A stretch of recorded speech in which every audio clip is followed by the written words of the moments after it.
Alright, it's May 19th, garden tour. First garden tour. This is the bonus bed that I just used over where we had some compost.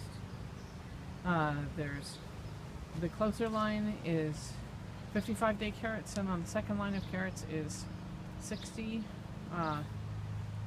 And then there's a row of parsnips. I didn't know you're not supposed to put parsnips near carrots, so maybe they won't come.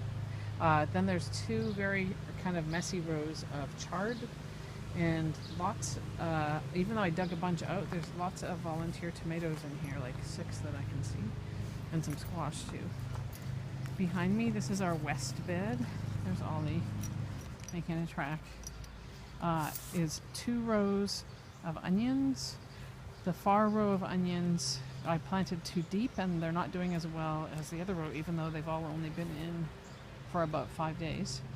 In between, we broadcast carrot seeds, which we hope will come along nicely just yesterday, so that's to give us a couple of crops, we hope. This is the formerly potato leaf pile, which this year is got pickling cucumbers, and then further back crookneck yellow squash, and then some scarlet runner beans, which I hope will go over onto the wood pile, but I hope the wood pile gets smaller before that. Empty space in the middle so far. Kale, and then mini peppers that Jacob transplanted yesterday. We sprouted them inside in April. Okra, which went in about a week ago, and which hopefully is going to get over the bit of sunburn that it has. Brussels sprouts, which seem to be doing nicely. Multiplier onions for 1.5 rows, some of which are not up yet, so I actually lifted them a little bit today in case that's the problem. And then 1 row of chard, which is very hard to tell apart from the weeds so far, so I think some of those are weeds. And then the back bed, which is the east bed, has peas that were planted about May 5th maybe, and there's a few bigger ones there. We sprouted some inside, and where there were spaces and they didn't come up, we put them in. Some kale that's been in about 3 days longer than the other kale.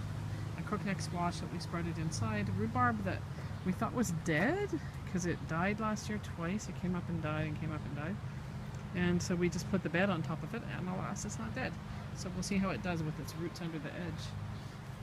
And then we have 5 rows of corn, which were planted like the 4th of May or something. Planted north-south to hopefully do the right thing for sun. Oh, and rumex that came up down here. Crazy rumex. It was last year's garden before we had the boxes, and we thought it was gone, and there it is. So that is the garden on May 19th. And there's going to be something in the middle there. Lettuce. I think the bunnies might just eat it. Squash, I'm not sure. A little cherry tree we planted next to Oliver.